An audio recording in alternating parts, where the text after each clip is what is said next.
Are You Morning Crew. I am George Daigle, and yes, you're in the right place for the sizzling subjects, trending topics, hot hits, and great guests. And today, I am making you aware, for those of you that don't already know, and for those that you do, probably fans or friends of this next artist, Benji DaRula is in the studio in live and Technicolor via our stream on this morning. And so we're talking to him about his career and his music. Man, what's going on?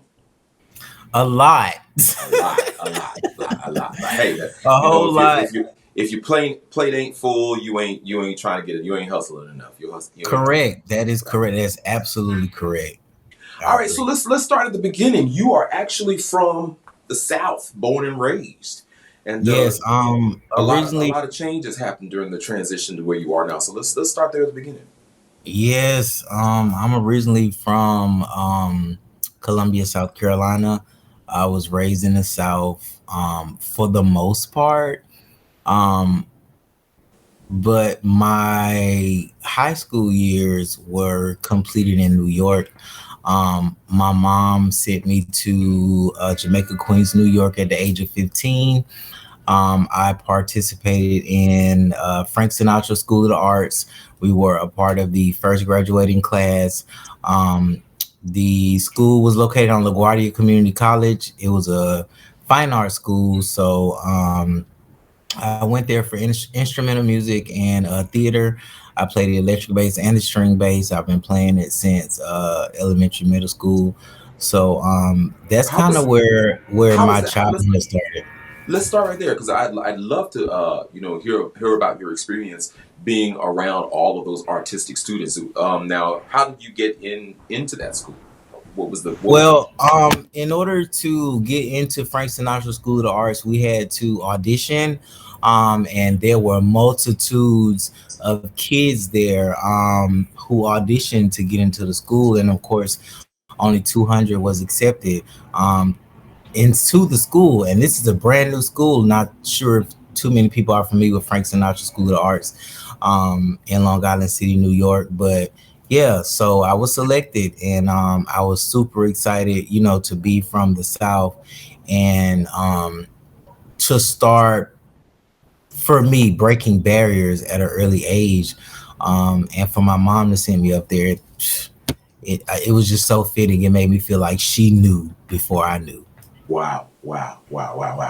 All right, so from the School of the Arts into from there, I moved back down south, and I started college at Benedict College for mass communications broadcasting.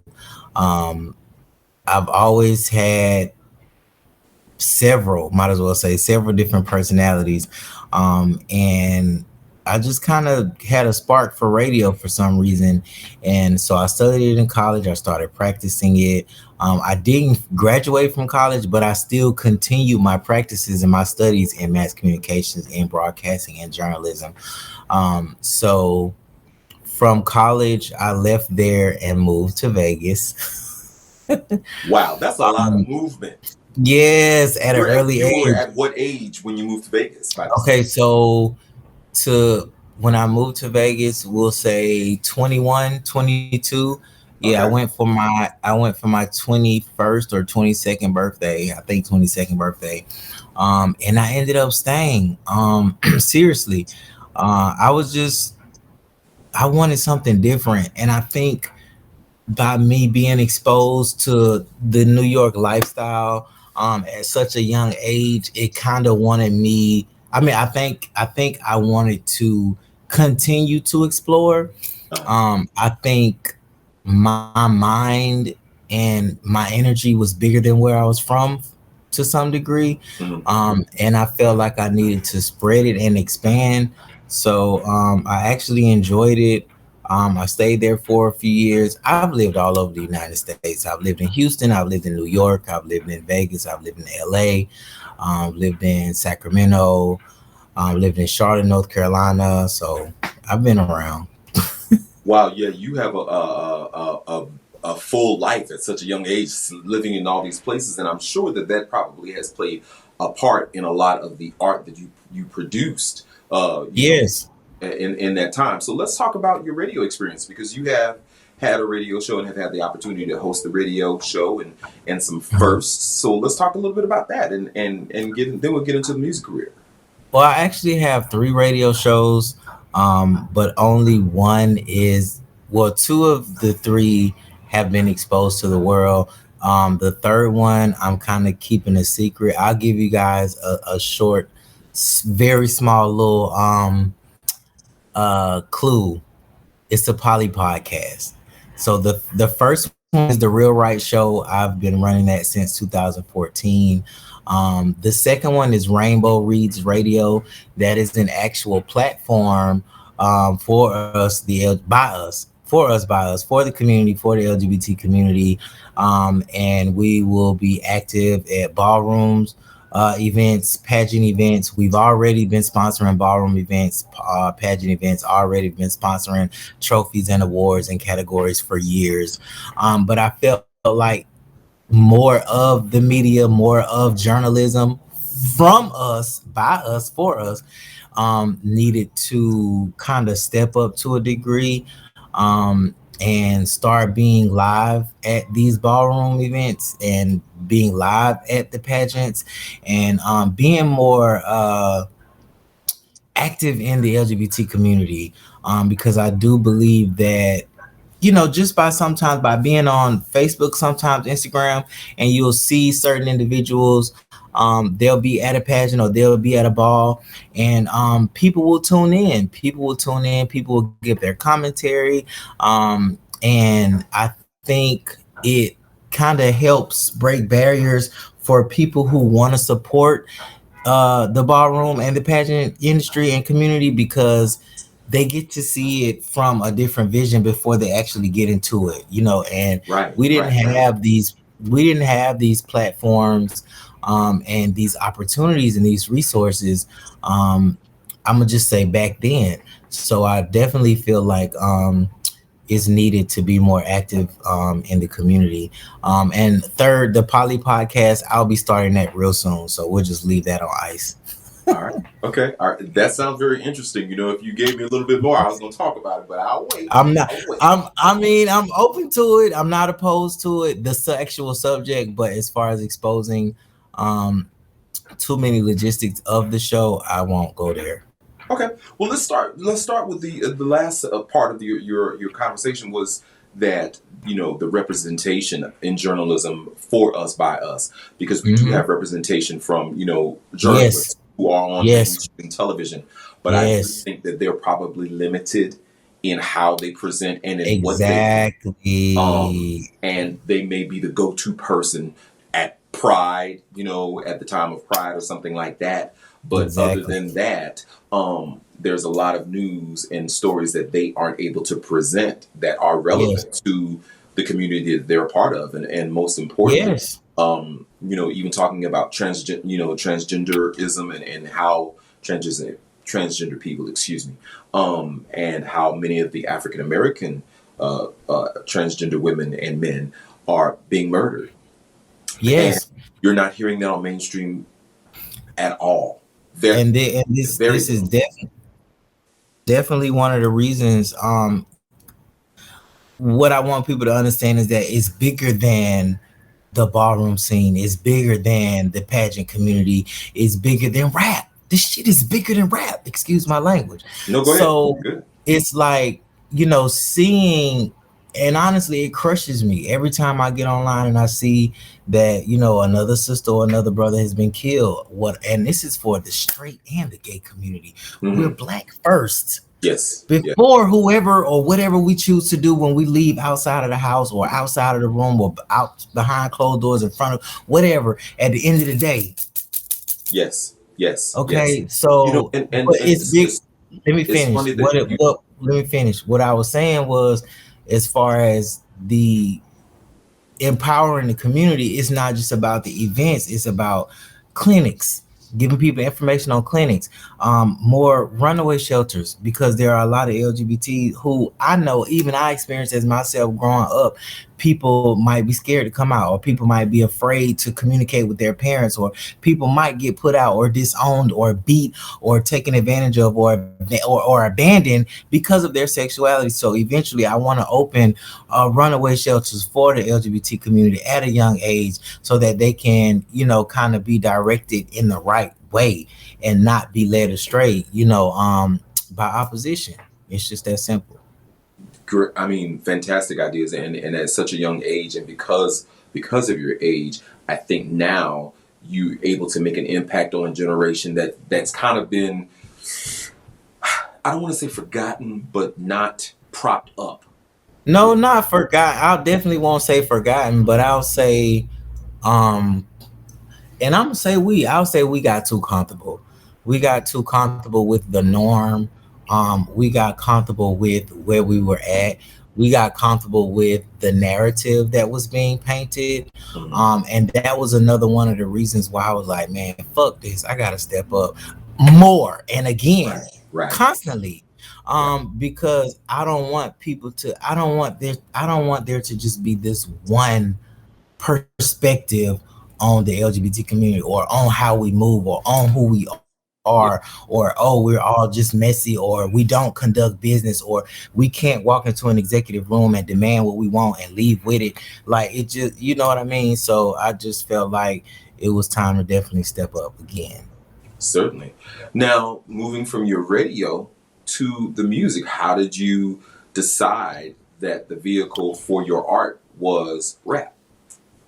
Well, honestly, it wasn't a decision that I made. I was born with these qualities. I was born with these talents. I was born with these skills. I was born with this mindset. It just took certain trust and a fearlessness in the visions that I was having. Like, seriously, this shit I've been seeing this stuff since elementary. And, I would second guess myself when it came to certain stuff. So it's like I just had to step out of the fear and step into my power. But as far as music is concerned, like I was saying, I elementary, middle school, high school, college, singing, started off singing in the church, playing violin in elementary, on the concert choir, gospel choir, and middle school, high school. Student body president, won several spelling bees, won several pageants in school. So it's like I've all like the platform. I was born with it, and whether I go mainstream or not, I already feel like I'm a star. So I don't really give a fuck at this point. That if you don't already feel like one, you'll never be one. How about that? Yeah, I'm just being honest. So that, as far as the rap is concerned, honestly though, for real, all bullshit aside, what helped and allowed me to make the transition is, as a child, I used to journal so much. Like, my aunt and my family in New York could tell you, like, every day, all day, I would just write. And it was journal entries, it was poems. And one day I was just thinking, I was like, hold up.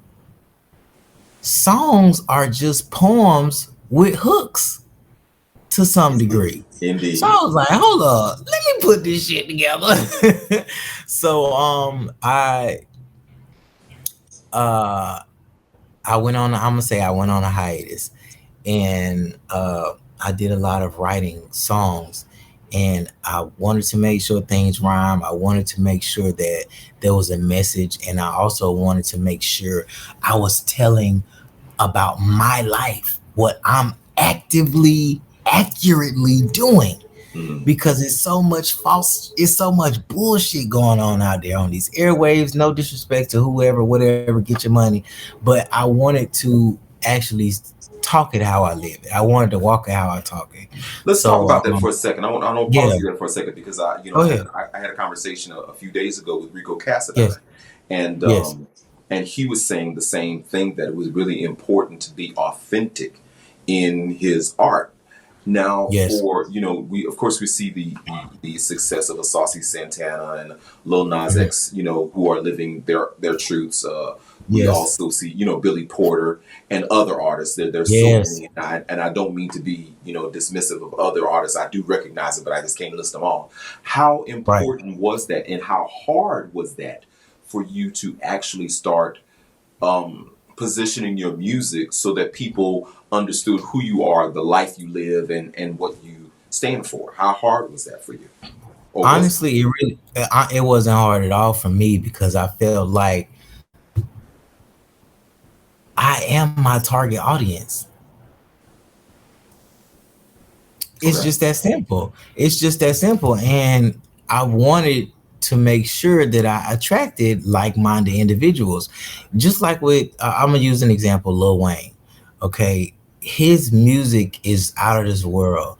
Right. Lyrically, this man has his own language. Yeah. Not saying that I wanted to emulate that, but you certain artists, certain individuals, if you can't understand or comprehend what they're speaking of in their lyrics, you you know what I'm saying? Right. So Right.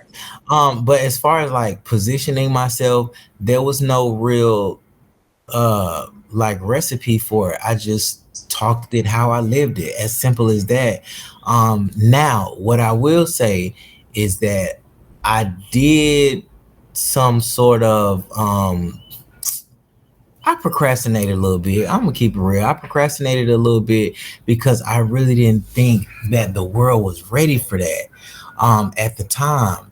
I honestly because Ready like I for said, what? Ready for what? ready for a person with so many different layers, Uh, a person with so many different skills, a person with so much knowledge in a wide variety of different areas, and be LGBT and be gay or be questionable, or be able to attract men and women, period. right. Right. Right. You Right. know what I mean? Like, and to be able to still get in with the straight community and not get clocked on certain shit, or to be able to just being multifaceted in my own right. I just felt like the world wasn't ready for that, honestly.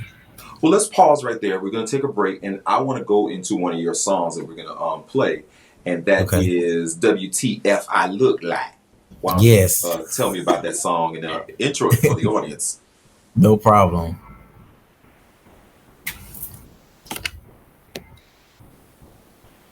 You go ahead. You go ahead and tell us about how what the writing process. Oh, Yeah. Yeah. okay. The writing process for What the Fuck I Look Like, what I was getting into before, and I kind of got not off subject, but I started spitting other stuff. It just kind of happened like this sometime. But I was on a hiatus and I wrote a lot of songs. Like I literally wrote probably about 30 songs. I could have been more than that.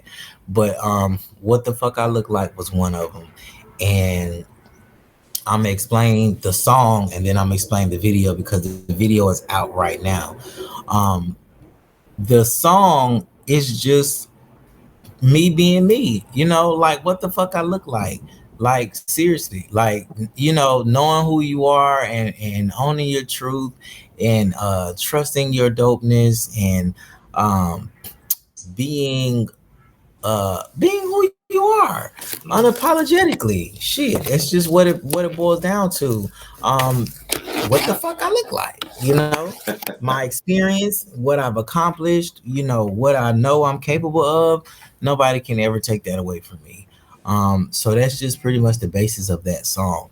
Now the video, and the concept of that, I shot the video at Folsom Lake in California, a little bit outside of Sacramento, and the concept for the video was basically just me um stepping into my power, like the old me talking to the new me, like what the fuck I look like, are you gonna really, you know what I'm saying? I'm sorry for cursing. Am I not supposed to be cursing? It is what it is. We'll work it out. We'll work it out. Sorry. No worries. But yeah, so yeah, me talking to my alter ego, or the old me talking to the new me, like what the fuck I look like? Like you got all these skills, you got all these powers, you got all this knowledge, you got all this these looks, these talents, these capabilities. What you look like playing? What the fuck I look like? Okay. You know, second guessing yourself. What the fuck I look like? Not trusting my dopeness. What the fuck I look like? Not following my intuition. What the fuck I look like? I got to keep going. Period. What I look like stopping. Okay. I got it. So that was just, you know, I just had to, because I went there. Like even in the midst of this conversation right now, I'm envisioning me shooting the video and just the whole mindset of like, damn, I remember when it wasn't this dope. I remember when I was second guessing myself. I remember when I wasn't as popular. I remember when people used to pick at me and when people used to like try me type shit. You know what I'm saying? So now it's like, yeah, what the fuck I look like? But here it is. We're going to take a break and we're going to check this out from Benji DaRula with Let's go. What the Fuck I Look Like on WERUradio, the urban sound of pride. WERUradio, live in the full effect. Let's go. What the fuck I look like? What fuck I look like? What the fuck I look like? What the fuck I look like? Entertaining the lane. Play these niggas PS4, the shit ain't a game. What the fuck I look like? Never settle for less. Headlines and interviews, fresh off the press. What the fuck I look like? I'm way out of your league. Any city, any state, I can get you what you need. What the fuck I look like? Stay on top of the shit. Pay attention, little nigga, see who you fucking with. What the fuck I look like? You's a rookie to me. This nigga claiming that he crip call took it from me. I be with them blood niggas good in any hood. Try your luck, bitch, my brother's very bodies in woods. Buzz Lightyear, Toy Story, he drink beer. Champagne on the plane, when I land they cheer. Consistently doing numbers, fuck punching the clock. Never had a piece of pussy, they still on my jock. If it ain't about the money, keep the combo. A boss nigga, boss bitch, now that's a combo. I can't even get mad, haters do your job. Call me what you want, bitch, I still got ties to the mob. You motherfuckers is broke, I keep some shit in the stash. Fuck what you say, I still bust when I count this cash. I'm not your ordinary people, you can feel my presence. Was taught to never leave your throne to address a peasant. What the fuck I look like? Entertaining the lane. Play these niggas PS4, the shit ain't a game. What the fuck I look like? Never settle for less. Headlines and interviews, fresh off the press. What the fuck I look like? I'm way out of your league. Any city, any state, I can get you what you need. What the fuck I look like? Stay on top of the shit. Pay attention, little nigga, see who you fucking with. What the fuck I look like? No accolades needed. The streets know me as a beast. Yes, I'm so conceited. What the fuck I look like? Put you on payroll. Sharpshooters on go. Bust when I say so. Pledge allegiance to the band. I commit and I marry. Make a couple meals, celebrate the anniversary. 1, 2, 3, 4. Put you niggas in order. Fucking designers up. I'm a labor quarter. Annihilating the haters. Time to put them to sleep. It ain't no turning back, bitch. I'm in this shit too deep. What the fuck I look like? Time to take them to school. Class president, bitch. Still breaking the rules. What the fuck I look like? I'm an army of one. Call off full of bosses. Search one and you're done. What the fuck I look like? A mastermind. Exposed to several demographics. Still one of a kind. What the fuck I look like? What the fuck I look like? What the fuck I look like? Entertaining the lane. Play these niggas PS4, the shit ain't a game. What the fuck I look like? Never settle for less. Headlines and interviews, fresh off the press. What the fuck I look like? I'm way out of your league. Any city, any state, I can get you what you need. What the fuck I look like? Stay on top of the shit. Pay attention, little nigga, see who you fucking with. What the fuck I look like?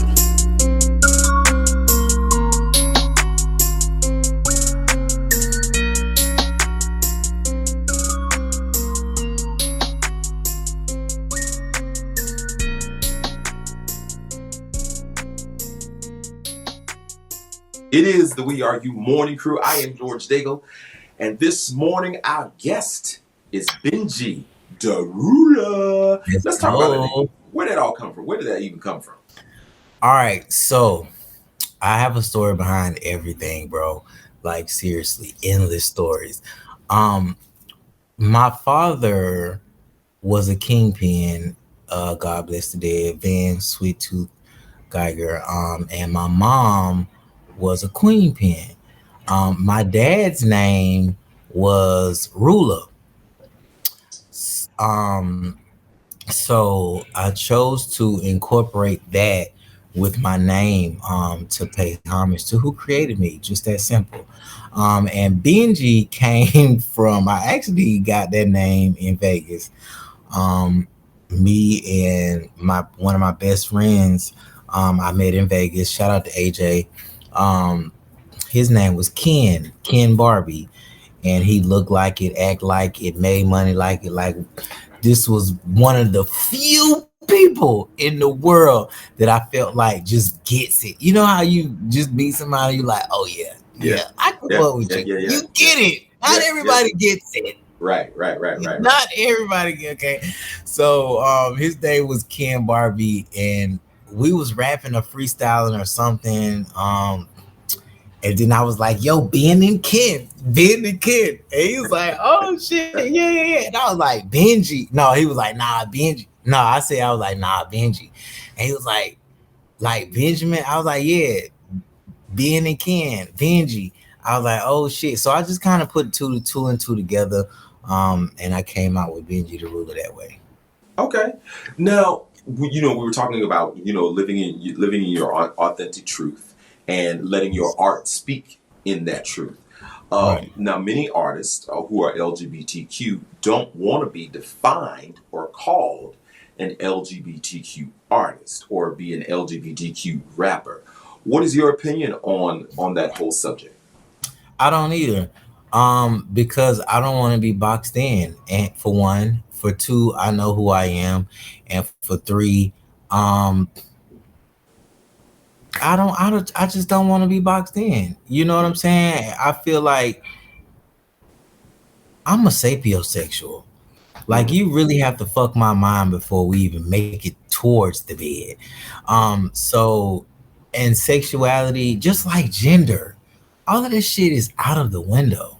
That shit, all of that shit is dead. The sexuality, the positions, top, bottom, versatile, man, woman, girl, boy, cat, dog, all that shit is out of this world right now. Like seriously, it has really gotten to the point to whereas you can be whoever and whatever you want to be. So why box me into just this? And then honestly, not saying that I don't want to be referred to this because of this, but I honestly feel like if you just refer to certain artists as artists, it will make other artists more comfortable with working with them.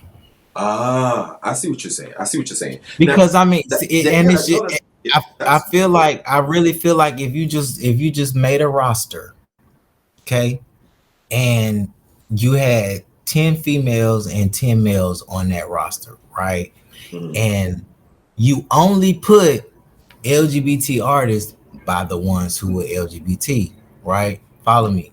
Now, if you show this list to the multitude of the artists that are already made or the executives or whoever, whatever, and they look at it, I promise you, I'm not gonna be too greedy.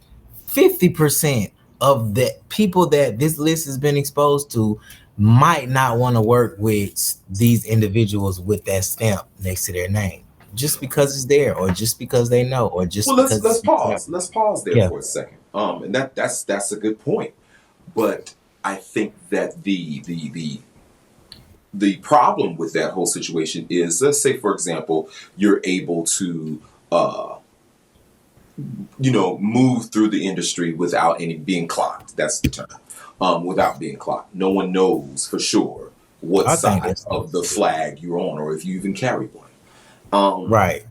So working with those artists that you have the opportunity to work with, is it because they believe you're straight? Is it because you fit in? And if they did know, would they work with you? And I think the reason I'm asking this is, and not to put you on there, but just a conversation. Yeah. Doesn't the representation, the use of your pronouns, saying who you are up front, allow that to be your sexuality, your gender, your truth, to be normalized? And I think that's the difference. For example, straight men, in rap, have always been able to say what they do, what their position is, who they going to. Half of them aren't even straight. We know this. So that's basically what I'm saying. It doesn't make sense. I get it though. Go ahead. They use those pronouns. And I'm just keeping it real. They use those pronouns to say that this is what they like and this is what they're going to do and how they're going to do it. And you walk into the room knowing what it is that you like and do. And you pull that back so that you were able to walk in the circle. Is that what you're saying? No, I'm not saying that, because it's like, if it's at this point for me, it's like, if you know. Like, I'm not gonna walk around with a big ass rainbow flag every day, all day. But if you know, I'm not gonna deny it, but I'm not gonna 100% confirm it too much either. Mm-hmm. If you ask, fuck it, yes, I like both. Mm-hmm. You know what I mean? But I don't feel like I need to or I have to. If somebody asks me who I am, I'm an artist. Period. Okay. There's nothing else that's deeper for us to go. I mean, I support the LGBT community, and that's just that. I support the straight community too. Both. Okay. Both. I support both. I think it's the question, and because we're moving in the direction that we are, and because WERUradio exists for the opportunity, because I know, working in radio for amount of years, that in my experience, there are artists who have come in, into the building, or that I have, grown to know, that I knew off the bat were LGBT, but could not say and did not say. And were told to be this and told to be that.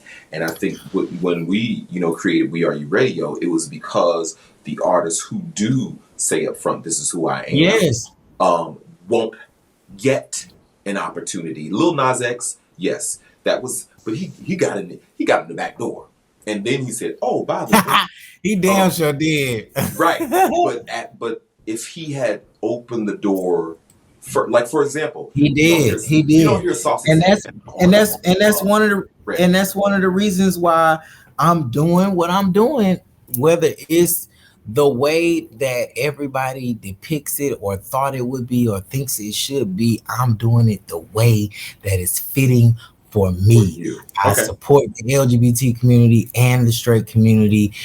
And this is another reason why I'm having this poly podcast, because it ties it all together. And at the end of the day, we're still bridging a gap between both communities.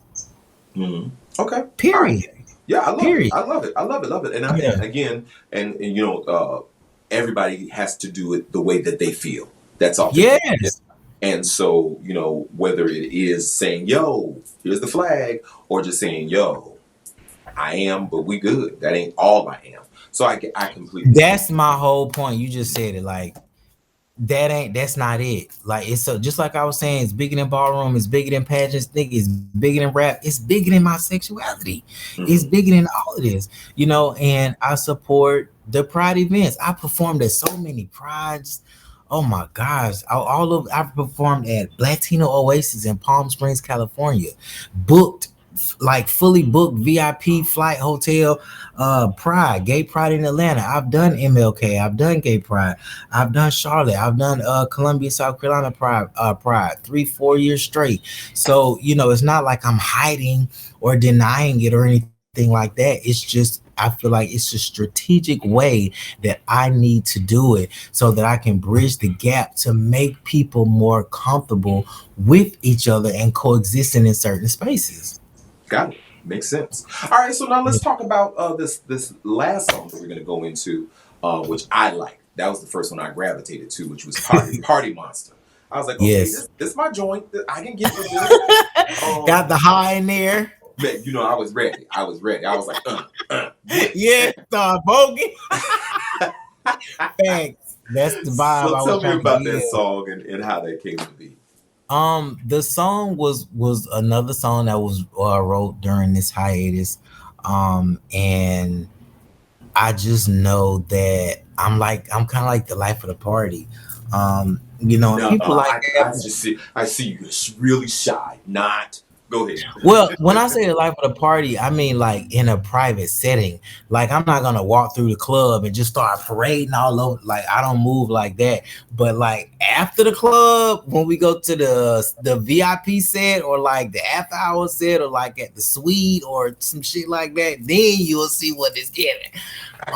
But Party Monster is just basically channeling that inner party monster in me and showing people that it's okay to have fun. It's okay to let loose, especially if all your priorities are together. Your bills are paid. You know, you're running your business strategically, and you're handling your shit. It's okay to be a party monster every now and then. All right, well, that's what's up. Before we do the song, where can they find you? What's your socials? Go ahead and run it down. Everything is streaming right now on YouTube, Audio Max, SoundCloud, Benji DaRula, BenjiDarula. On Instagram, I am Benji DaRula, BenjiDarula. You can also check out my website, www.benjidarula.com. Everything is there. The Real Right Show, Black Market District, the Elite Excursions, everything is on my website. All levels, all facets of me, all of my businesses, my products. The Swerve Bible is out now. Everything is on benjidarula.com. All right, so check him out. Now go ahead and introduce this song. Now I want you to put this degree to work. I want you to give it to me like you do it on the radio. Introduce this new song. Go for it. Benji DaRula, Street Sweepers, the Mafia, I'm BNT CEO. We are live and in full effect. We are you radio. This is Party Monster, produced by Nico, baby. Y'all already know what it is. We live and in full effect. We are you radio. Shout out to Miss Sophia. I want you to teach me how to be fabulous. We have nothing in common. We both bite our nails. Please. Don't go. I don't have any friends. I just got here. I just got off the bus. The road of excess leads to the palace of wisdom. Blake, William, that's really all you need to know. That and don't dream it big. Party monster, party monster, party monster, party monster, come on. Party monster, party monster, come on, monster. Party monster, party monster.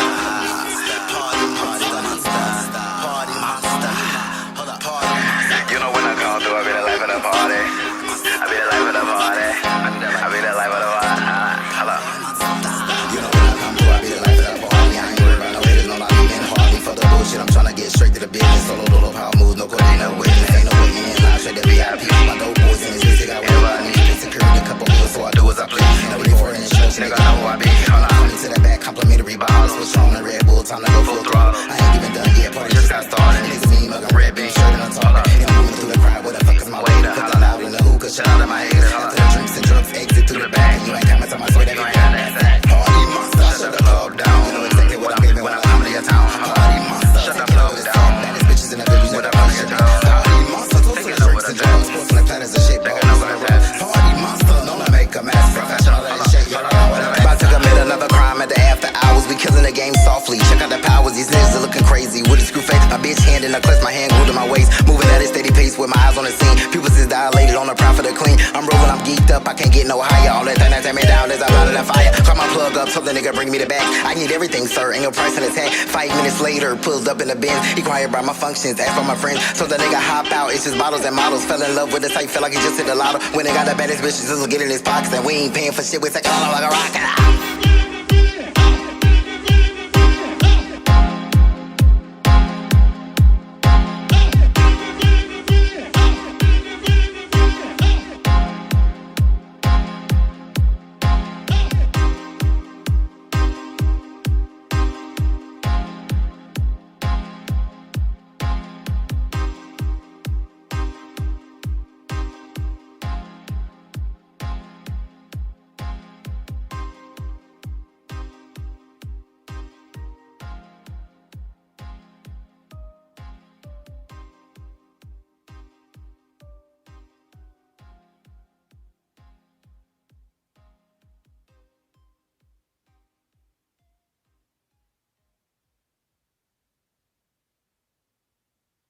Download the WERUradio app. Turn it up loud. Use the shout-out feature to talk directly to your favorite station. It's available in your app store. Search WERUradio, one word, today.